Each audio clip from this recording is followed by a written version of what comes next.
namni giraama takkitti qabu qarshii meeqa gurgurata beeytani qarshii 26 gurgurata jechuudha namni giraama lama qabu kuma meeqa jechuudha 26 gizee lama jechuudha baay'istanii gatii warqii fi birrii yookiin fuddaa yookiin dahabii akkasuma mootuyyuu biyya keenya keessatti ji'a har'aa meeqan jira har'a meeqan jira warri jettanii akkasuma immoo bitachuu barbaadanii fi birrii kennaa nama har'a bite akkasuma warqii salphamatti isin agarsiisee isinitti maana wajji assalaamu alaykum wa rahmatullahi wa barakatuh masha markafuun jirtu qophii wayii qaba viidiyoo san yoo inshallah rabbina fidee jedhe burqabadhee isiniif dhufa hundumaafuyyuu jechuudha birrii fi warqii gatiin isaa meeqa akkasuma mootuyyuu garam deemaa jirti addunyaan tun biyya keenya qofaa miti addunyaan tun eessa dhaqaa jirti ka jennu har'a viidiyoo waliin haasofna hundi keessanuu laayik godhaatu kaa warri amootuyyuu laayikii hin beeynu jettanii barreeffama viidiyoo jalatti barreeffamoota hedduutu jira isa keessaa akkana jedhutu jira isa san cuqaasamaa jennaan namni hedduun hin beeynu hunkumatiin nutti mufatiin naan jettanii ganama subii bahee jechuudha hamma ammaatitti dhimma nam tokko qofa jechuu sa'aatiin kun sa'aatii meeqa hojjettan akkasuma amootuyyuu daqiiqaa meeqa dhiifama birrii dabarsitu iyyuu narratti dhufe hordoftoota fi kabajamtoota kiyya wallaahi rabbumaan rahmatu fi nu haa godhu rabbi nu haa gadjechuu rabbi nu haa laaffisu malee ani waa'ee addunyaan itti jirtu salphamatti jechuudha dubbachuullee nama jibbisiisa haa ta'u hundumaafuyyuu alhamdulillaahi rabbil aalamiin akka itti jiraannuu fi jiraachuu akkamitti akka jiraannuu fi akkam akka taanu sanii rabbumatu harkaa qaba waan ta'eef hundi kennaayyuu inshallah isuma gargaarsifata atillee jamboo wayit kaisaanii wallaahi ka obsinaan akkasi hordoftoota fi kabajamtoota kiyya akka kanatti jirra ufumaa ofirraa baazira bakka wacaatillee sagaleen of qachaasin jira aaretuma jechuudha bakka nadhagahame akkamitti akkana ta'uu danda'a maaliif akkana ta'uu danda'a jedheetuma viidiyoo waraabuuf gatta yeroo sadii ol viidiyoo waraaba jedhee namni baay'atee akka badaa jechuudha waan namni na laaluuf waraabuu hin dandeenye haa ta'u amma mee isinitti haayimu tokkoffaa irratti birriin gaafa dura jechuudha baatii sadiin har'aa bitu qarshii 380 bitee ture waggaa har'aa mootuyyuu waggaa har'aa himuunuyyuu nama qaanfachiisa meeshaaleen akkasuma jechuu waggaa har'aa yoo hin qaanfanna namni gariin carraa qaba jechuudha ijoollee hedduudha ka bitatanii jiranii wallaahi alazim har'a qarshii 500 birriin jechuudha giraamni takkitti qarshii 500 warqiin bahreen giraamni takkittiin jechuudha 21 qarshii 27 yaa rabbii kiyyaa warri dura warqii bitattan jabeeffadhaa qarshillee argattan yeroo hedduu jechuudha warqii bitadhaa isin fayyadaa bakka rakkootitti kaameraalee sirriin as dhiyaataa jira bakka rakkootitti isin fayyadaa ittiin ol kaatanii ittiin dalagattanii warri isiniin jedhe warri jecha kiyya san dhageettanii bitattan baga gammaddan isiniin jedha gammachuun keessan ammallee kan itti fufuu haa ta'u warri hin bitanne immoo ana waliinuyyuu isinitti dhagahamuu fi gadduun waan hin oolle maaliif jettee yoo naan jettanii har'a namni giraama takkitti qabu qarshii meeqa gurgurata beeytani qarshii 26 gurgurata jechuudha namni giraama lama qabu kuma meeqa jechuudha 26 gizee lama jechuudha baay'istanii akkasuma namni yoo xiqqaate giraama 7-8 gadi qabu hin jiru salphamatti hojii uumattanii jechuudha kana jechuun hojiileen qarshii guddaadha qarshii xiqqaawwanni eegaalamu hin jiru haa ta'u malee jabaannee obsinee jennaaniin hojjechuu ni dandeenya kanaaf ammallee warri biyya namaa jirtan carraa qabdan carraa dhaqqabadhaati warqiin yoo bakka rakasullee biyya arabaa keessattuyyuu anin beeka ji'a jechuudha fakkeenyaaf shahara jedhaniin shahar itiniina achi jechuudha talaata arbaa irraa ileen sittaa xumuraatitti xiqqoo ni hir'ata bitadhaati kaayadhaa isiniin jedha waan biraa biturraa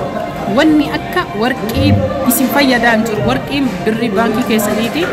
rakkoo feetan ittiin ooltanii namni isin gaafatu hin jiru haqa keessanii isin ajaa'iba ani jechuu dogoggora guddaadha yeroo biyya namaa ture keessatti wanni na dhagamee jedhe waan namaa godhu dabalatee waan ofii godhe dabalatee so warqii bitadhee har'a kana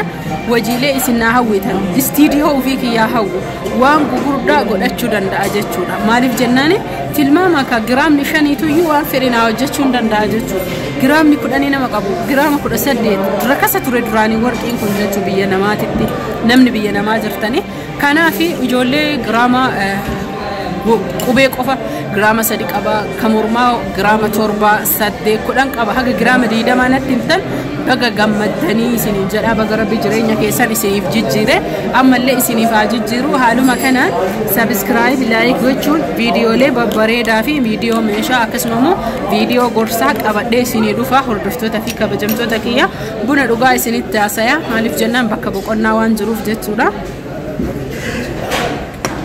akka jireenya dhuftadha buna sukkaara ittiin goone bunaan sukkaaraan dhuguu sirrii furdata kanaaf hordoftoota fi baay'ee isin jaaladha baay'ee isin kabajaan sukkaara waan ittiin baay'ifneef maankaa takka qofa itti godhadha akkana gurraacha furdaa kana godhee ka'ee eegasina hadhaa'e jireenyi yeroo kana ni hadhoofti waan ta'eef akkasumatti hadhaa'e kan hundumaafuyyuu jechuudha wanni bitattan hundi isaa kan lafa badu hin jiru ammas jechuun meeshaa irraa waan ofii kiyya harka kiyya meeshaa ijoolleen bitattee naa gurguri yoo jettu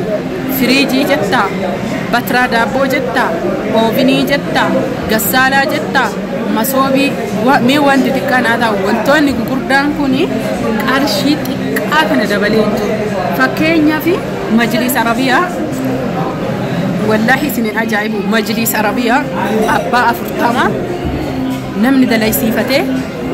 maatiin wal dhabanii biyya galtee ala deemuuf jecha naa gurguriinaan jette isinii galee achumaa meeqa gurgureef gaafa isiin dalagattu qarshii 12 mitiriin tokko gaafa ammootu iyyuu isiin dalaysiifattu qarshii 12 gaafa isiin gurgurattu qarshii 15,500 baatii meeqa dura baatii 4 moo 5 dura gaafa isiin gurgurattu qarshii 15,500 salphamatti qarshii meeqa atarraftee qarshii 2,500 mitira tokkorra jechuudha kanaaf namni hundi keessanuyyuu wanni bittan lafan badu wanni qabaattanillee lafan badu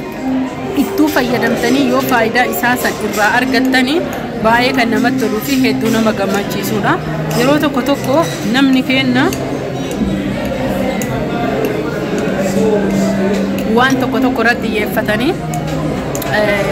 baay'ee dhibaa ta'aa jiru keessattuu ana dabalatee jechuudha ijoolleen kenna yaanni jechuudha ruuhii jiibii fi waddii fi maasaweetii fi guumiin mataa nyaatee jechuudha wan baay'ee dhamaanii jirani meeshaa biyya isaanii keessa jiru sharafa jechuu fakkeenyaaf amma dinhaarri takkitti Dubaayii riyaalli takkitti Saa'udii akkasuma ammoo jechuudha mee maallaqoota Eeshiyaa qofa jechuudha dawlaa Arabaa qofa yoo sharafa jijjiirre irra caalaa warri na hordofan isaa waan ta'eef namootiin biyya guddatanii na hordofanii namoota haqa qubaan lakkaayamanii akka ta'e ni beeka dubartoota jaalatamtoota fi kabajamtoota waan biyyaa arguu fi hawwuu nama biyyaa akka guddatu barbaadan qofa na laala malee kuwwan ammootu na laalaniin beekaa dhibbarraa dhibbatte kanaaf doolaarallee yoo birri biyya keenyatti jijjiirame sharafni meeqa akka ta'e tilmaamne sababa akkasumatti jechuudha wanni hundi sababa sharafaatiin wal qabatee deema keessatti wanni akka warqii wanni akka birri hordoftoota fi kabajamtoota kiyya akka kana isiniin jedha like share godha waan haaraa argitananii akkuma amma wacaa fi bakka jiru kanatti gad isinii dhiise yooma san gad isiniif dhiisaa isiniin dabarsu gurra isin buusu malee dhiisu inshallah rabbiin waa laafisu like share godha viidiyoo bareedaa biraatiin hanga walitti deebinutti isin jaaladha isin kabaja like nammoo isinitti haa baru horaa bulaa